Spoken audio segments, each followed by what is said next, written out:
welcome on our next guest. She's a comedian and writer, and she is right now part of one of the most significant comedy shows, I think, in American television history that's coming up on one of the most significant dates in television history, 50 years of SNL. She's also going to be performing and headlining in November in New York City. Check her out on all socials at Very Vannessa 2 N's. It's Vannessa Jackson joining us here on Watch DA Live. Vannessa, how you doing? Hello, I'm doing great. Thanks so much for having me. I'm pumped. Yeah, my pleasure. We're pumped too to have you here on the show. And is it true that this incredible career began at Tiger Beat? Okay, isn't that insane? It's so funny.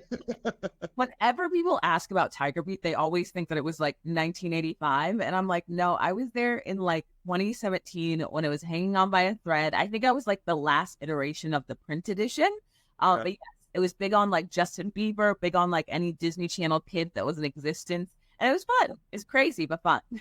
What was your earliest memory of picking up a Tiger Beat issue? Who was on the cover of your first Tiger Beat?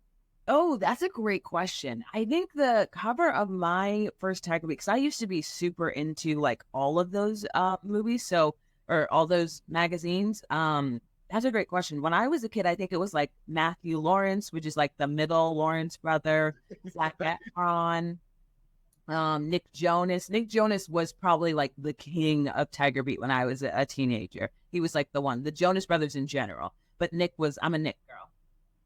Okay. Oh, good to know that you're a Nick Jonas girl. I think my original Tiger Beat was probably maybe the 90210 original cast, like a Luke Perry, a Jason Priestley, a Jenny Garth, a Shannon Doherty. I think that was the early Tiger Beats for me. So different eras, but they always kind of define your childhood. It's like what childhood stars are big when you're growing up is like that's the cover of Tiger Beat. Oh, 100%. I still think genuinely that teen girls specifically run culture. I don't care what age you are. I think they define things. At least in America, they define everything that is culture.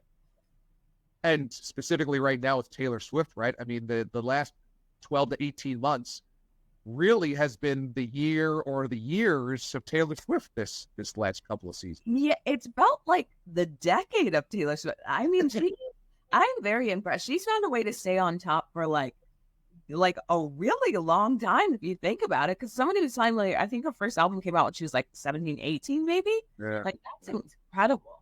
Good for her. Yeah, no doubt. What were your roots in comedy? What was the early iterations of Vannessa Jackson going, oh, you know what? That's funny. He's funny. She's funny. I want to do that. Yeah. When I first came to like comedy, my biggest inspirations were like John Mulaney, Aziz Ansari. Those were kind of the two who I gravitated towards the most. I always like really punchy writers, and then they're also super expressive. They use a lot of like voices and movement. So those were probably the two that I was the most into. And then as my taste kind of diversified, I really love Tig Notaro. I love what she's doing. Taylor Tomlinson recently is killing it. Ali Wong is so funny. So it's kind of all over the map. I really usually like people who are like really strong, low joke writers. Ansari's character in Parks and Rec. It's an all-time character. And I don't know if he developed that character or the writers developed it for him or maybe a collaboration of the two. But man, was it that character just one of the great television identities? Yes, I love that show. I loved him in that show. I also loved Retta. Shout out to Retta. I actually think she started as a stand-up too. But yeah, that is genuinely one of the. I mean, it's really hard sometimes for like a line, their line, treat yourself, to go even from just like on the show to like now it's just a thing people say. I'm like, that's when you know it was incredible. Exactly. And it's like he's flamboyant and he's kind of like unshy about being that way. And the treat yourself thing catches on fire. And it's interesting because I don't imagine he's necessarily like that all the time, but there's a thread of that you could believe Aziz would be kind of that guy in your office. So it has always worked so well every time I've watched it. Yeah, no, I agree. Somehow he makes it work and he makes it seem like, because I feel like everybody does have that one person where you're like, that's so that guy at work. Have you gotten to work with somebody at SNL that you really thought was amazing comedy-wise? Like those names that you mentioned, have any of them come through to host or done sketches and you've been able to work with them? Yeah. Yeah, I mean, John Mulaney came and hosted, and I'm not gonna lie, I'm sure if he remembers me at all, and I doubt he does, his memory would be like, "Oh yeah, the weird girl who kept being strange." When I was like, I was trying. You ever like try to act natural, but you're so unnatural? Like I was pitching him something in my office, and I just kept being like, "Oh, so I think it's like I couldn't get comfortable." And then he was like nice enough to be like, "Yeah, I was a writer here. How's your guys' time been like writing at SNL?" And like asked us questions. And I was just like, "Good. We love it. It's great." It was, I was so weird. I was like, "You're the reason I started comedy," but I didn't say that. I just was like, "And great to see you." I always act overly casual whenever I meet people I admire. I'm always like, "John, JJ, how you doing?" It's so weird. That's great. Were you weird because you were kind of like starstruck by him? Yeah, I think I get like starstruck whenever I have like when I'm really into somebody's work. So like I really, really respect what he's done as like a comedian, as like a writer. He has a career that I feel like people would dream of. So yeah, that's the time when I get really starstruck. It's funny because you never realize who's gonna be the person who makes you weird. Like sometimes somebody comes and you're like Austin Butler when he came, he played Elvis. And so he was at the show and I was like, "Oh, it's cool. I'm a fan. It'll be fine." And then I met him and I was like so charmed. I was like, "Oh my God." I'm like, "Are we low? This is crazy." So you just never know who's going to affect you. And it's insane. Totally in love. That's too funny. When you have a former writer like John Mulaney hosting your show, it's a totally experience than someone that kind of comes in from the outside the book that crash course story. Oh, yeah, absolutely. I feel like people who come back to the show, they have a good understanding of like what it's like, obviously. And so they also have a really good understanding of like trying to give other people wins. I think sometimes people come and they put a lot of pressure on like, my show is going to be the show of like this decade. And I feel like a lot of people who are returning are very much like, you know what? I know how this place works. I'm gonna try to give the writers a little win. I'm gonna try to give cast members a little win, and then I'm gonna try to save a little one for myself. So they're a little bit more diplomatic in that way, which is really fun to work with. Well, yeah, having been a fan of SNL since I was a kid and really feeling like I have some type of grasp on the all-time sketches, as we most of us do. I kind of feel like the Beavis and Butthead sketch from this season will go down in history as an all-time sketch. Did you guys know going into that, oh, this one has a chance to be special? Absolutely not. No, I don't Really? think.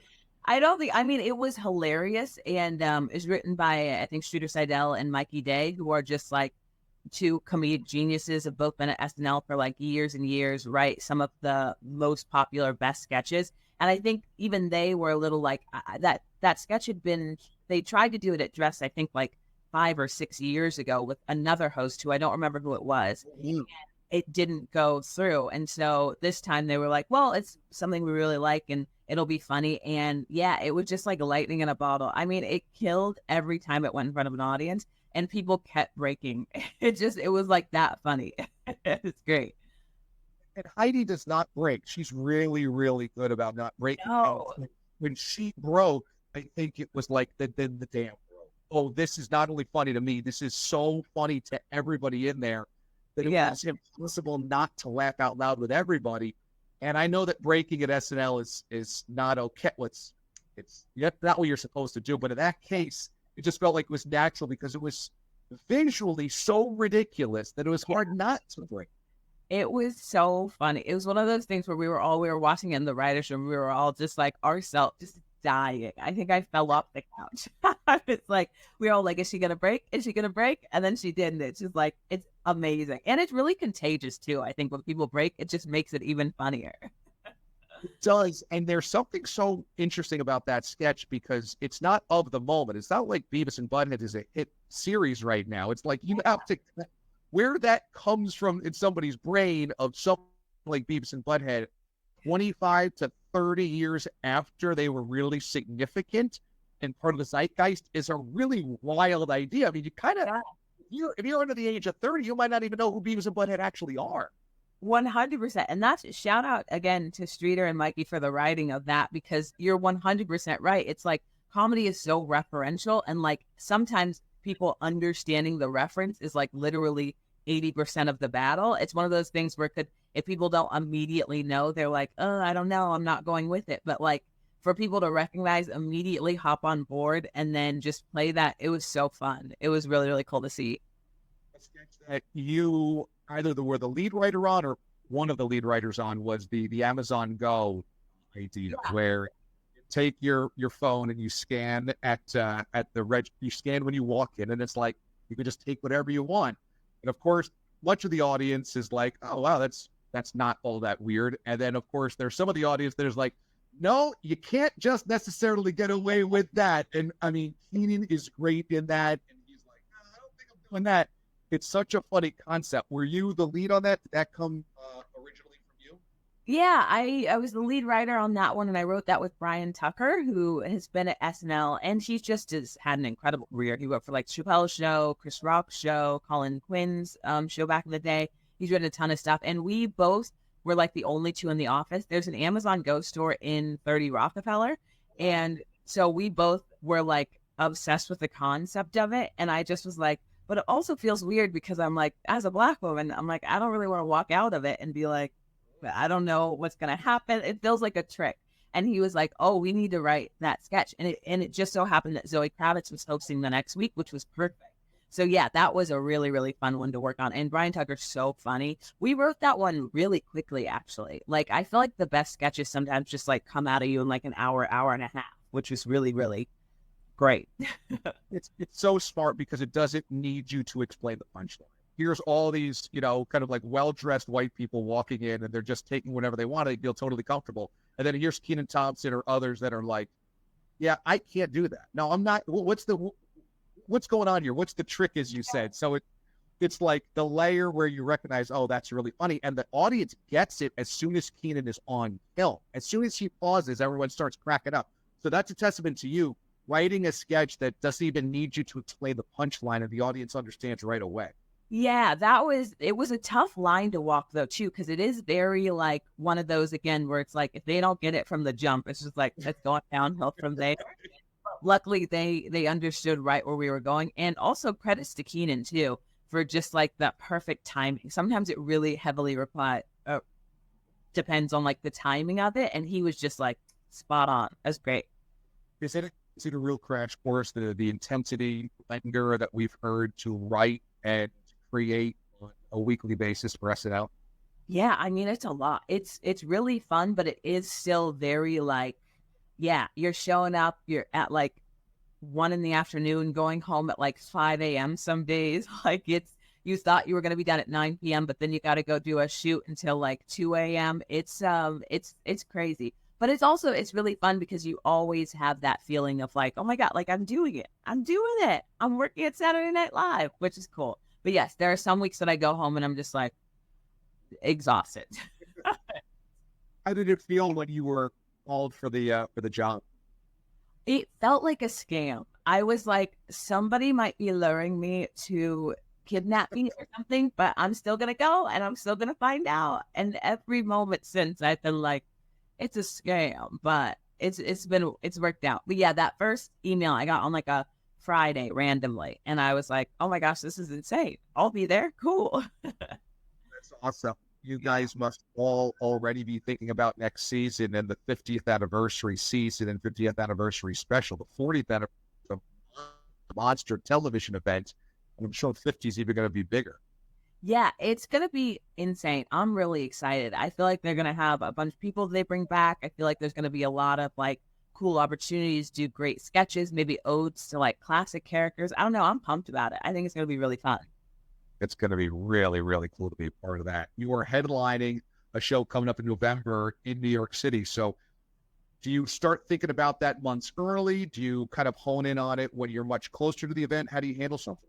Yeah, always early. I'm on just doing a bunch of like different spots and showcases around the city and just like prepping for that. But yeah, I'm always like tweaking and trying to get a really, really solid hour. I'm taping my first special for YouTube at the end of the year. So I'm always like prepping and preparing for that. But yeah, I'm excited. When you do like New York comedy, you're always getting to like run 10 to 15 minutes, and which is very fast paced. The timing is a lot different. So when you get a chance to like go outside and do an hour at like different clubs and like headline, it feels like a different thing. It's like your pacing kind of changes a little bit. The types of jokes you do, how you get into things, getting people to like know you. You have more time to like build and let them get to know you, which I really enjoy the process of crafting an hour. It's a lot of fun to me.